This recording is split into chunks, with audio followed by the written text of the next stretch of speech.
Hello YouTubers and welcome to my 17-month update. I've been watching some very awesome videos that I'm going to share with you guys. I always like when I learn something passing it along to other people. First I'm going to start off though by updating you on me. And actually I want to start off by thanking a very special viewer. Her name is Laurel. She did something very kind and I just wanted to extend my appreciation. So thank you very much, Laurel. What's been going on with me? I had a few very rough days during the last month. And when it comes to me and feelings of stress and overeating, I always wonder what came first, the chicken or the egg. What I mean by that is I found out some very stressful information. I have to come up with a lot of money by March 1st for some tax stuff on the houses that I didn't realize it was going to be as much as it is. So I was feeling a little bit stressed.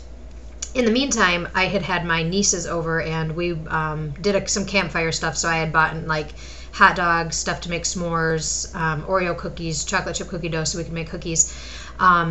So I had eaten that, which the highly processed, highly sugar foods I've noticed are very much like a drug. If I leave them alone, I don't have any cravings for them. Once I start eating them, the cravings start coming really strong. Tie that in with a little bit of stress from the information I found out and me trying to figure out, okay, how am I going to come up with, that money and what am I going to do? That's just a bad combination. So somehow for a few days I ended up, making some bad food choices, feeling very stressed and overwhelmed.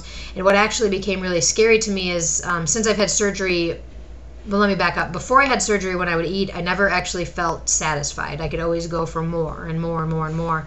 After surgery, I actually got to a point where I felt satisfied. And satisfied doesn't necessarily mean full. It just means, okay, I've eaten enough. I'm done. Pre-surgery, I didn't have that ever. Since surgery, I have that most of the time when I'm eating a meal. I don't have to clear my plate. During these few bad days that I had, though, it was like I just wanted more and more and more. Like my carb monster was going crazy. And it was actually very scary because I was thinking, man, like, is that, is this the end of the road? Like, is it going to be like another struggle from this point forward? I didn't really know what was going on, but just kind of went with the flow, tried to reduce my consumption of the highly processed, high sugar foods. And I did eventually get back on track to where now I feel like I'm eating, a nice balanced meal again. But it was very scary, but the stressful feelings triggered me to make some bad food choices. Those bad food choices trigger me to continue eating those things. And to be perfectly honest, I think that those, some foods, like for instance, the Oreos and the cookie dough and that sort of stuff, like those things make my stress even worse. I just, when you stay away from that stuff for a while and then you start eating it again, you really do feel some sort of biological chemical thing going on inside of you. It's like I said, it's very much like a drug.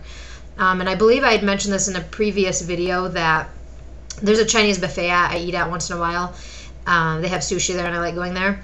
There are a few other items I eat other than the sushi. Like I'll have some General Tso's chicken, crab rangoon, and sometimes I eat the broccoli and chicken or whatever it's called. But anyways, when I leave there, maybe like 20-30 minutes later, I literally feel like I have a high, like I'm buzzed. Like I'll just start laughing and everything's so funny and, really nothing's funny. I'm just laughing because I'm buzzed from my food. Excuse me. And for the first time 2 days ago, I actually watched it happen to someone else. I've been playing soccer in a league for the last couple weeks, and on Thursday we had a game. Afterwards, somebody wanted to go to Taco Bell, which, I didn't necessarily want to eat at Taco Bell. I actually really don't have any desire to eat at fast food restaurants, but I didn't want to be difficult and be like, no, I'm not, because Charity said McDonald's. I said, no, I'm not going there. She said Taco Bell. I'm like, I don't want to, but I don't want to be the difficult person that won't eat at any fast food restaurant. So anyways, with that said, after she ate, she did the same thing that I do after the Chinese food. Like she was just laughing, like uncontrollably, and like nothing was funny. Like we weren't doing anything funny, but we were laughing because she was laughing. But really, it was like watching a person that was stoned or drunk.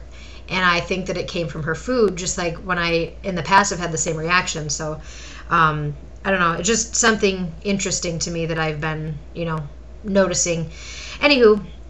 During those few couple days, I got up to 151, which is the highest that I've been. I've hit that maybe 2 or 3 times in the last couple months, but that's the highest I've been since I hit the 144. I'm at 148 now, which seems to be pretty stable for me, so I still consider myself in maintenance. As long as I'm in the 140s, I'm happy. I just try to be careful not to, get too crazy with it or anything. With that said, being, knowing that my weight is going to bounce from a little window, I was talking to a lady at work who had gotten a grant recently for some work that she does with substance abusers, and I was, asking her questions because I would like to start working with people who are substance abusers, but with food. And I was talking to her about grants and stuff like that, and when she asked what I wanted a grant for, I told her, to help people with nutrition and weight loss and eating healthy and all those sort of things. And she had mentioned to me that she had weight loss surgery 2 different times, and I cringe when I say stuff like this, so I feel very bad, and I apologize in advance. She's a very, very large woman. I would say at the very minimum, she's 300 pounds. Has a difficult time getting around, and she told me she's had weight loss surgery twice, and she's contemplating getting it for a 3rd time, that she actually had a meeting set up. And it just it hurts my heart to know that, people get weight loss surgery and then they still struggle like this. But like I've been saying the whole time I've been making videos, is I think the emotional part is key. Until people get that part, nothing else matters. It doesn't matter about whole grains and vegetables and portion size and exercise. None of that stuff matters until you get the emotional aspect of it under control, because, nothing clicks until you get that really. I had to interject and add this to the video because I realized I kind of transitioned and didn't make any sense. The reason I was reminded of this woman from my work is because, I know that my weight's going to fluctuate a little bit, probably within maybe a 5-pound range. Important to me to stay in the 140s because, weight can creep back up on you slowly. For the most part, it comes back. For me, it always came back really quick, 20 pounds in a month or 30 pounds in 30 days, stuff like that. But I also know it can creep back up on you.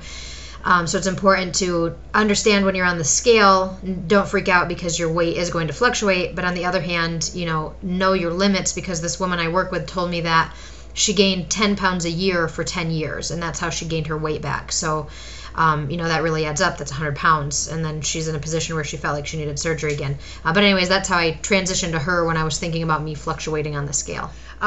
One of the movies that I watched that really got to me, it's called The Killer. I think it's called The Killer at Large.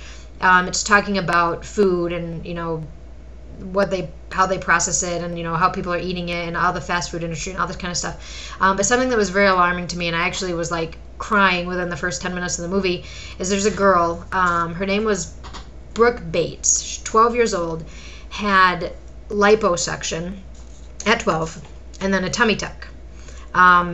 People were then surprised, well, not people, her parents and her were surprised when she gained all her weight back.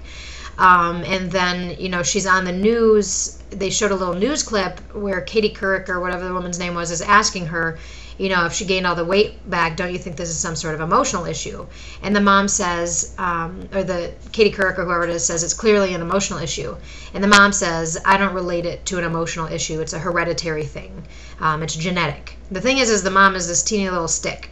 I don't know what the rest of the family looks like, but I don't buy into that heredity genetic crap.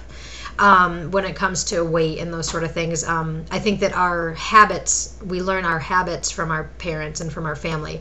I don't think that, there's some fat gene or something like that. I could be wrong. I don't know. I haven't, researched that enough. But anyways, later in the video, Brooke is saying, this 12-year-old is saying, when I was little, my parents would argue a lot, and I would just get so nervous. I didn't know what to do, so I would just eat. And I would eat and eat and eat. I was so nervous. I didn't know what else to do. Food is my comfort. And it's if that's not expressing to her parents that this is clearly an emotional issue, I don't know what else could possibly, make this make sense for them. So anyways, the girl has since, at age 13, has since been to Mexico to get lap band surgery. And I'm like, man, she's 12, 13 years old, sitting there saying that she's tried everything. When you're 12, is that really... have you really tried everything? And when her parents are sitting there denying that it's an emotional issue, has she really tried everything? I don't think so. So I don't know. That movie really, really bothered me when I watched that part of it. What else? Okay, so on to the movies. The movie that was Killer at Large. It was a very good movie. 2 other movies I think I've mentioned in the past. One is Food Inc. Another one is Food Matters. And then one that I watched just last week was The Future of Food. This one is very interesting. It was talking about how food companies are genetically engineering our food. They're genetically modifying the DNA of different fruits and vegetables. And, pretty much the idea is that, people are doing something that they have no idea what the effect is going to be. We're going in and we're changing the DNA of food. We're going in and we're one food company had made these seeds. They give it the Terminator gene, which means farmers will have to continue buying seeds year after year after year from the company because they put this Terminator gene in the seed that makes it so when the plant grows, the seeds are non-reproductive. Now it's like you don't know what that's doing to the food. If it's making it so the plant cannot reproduce, what is it doing to the people that eat it? So, these are really scary things, and it motivates me even more to want to continue to learn, to continue to read my food labels, to continue to make the right choices. For instance, on the one where they were talking about the genetically engineered food, sorry, I'm trying to keep this under my time also. The genetically engineered food, they're listed as GEOs or GMOs. In other countries, they have to tell you if the food is genetically engineered. Here in the United States, they don't have to tell you that. And that really bothers me. So now I actually have been looking up, brands that are specifically non-genetically engineered and non-genetically manufactured. And the Japanese said something interesting on one of these movies also, saying, we're not allowing these type of foods in our country.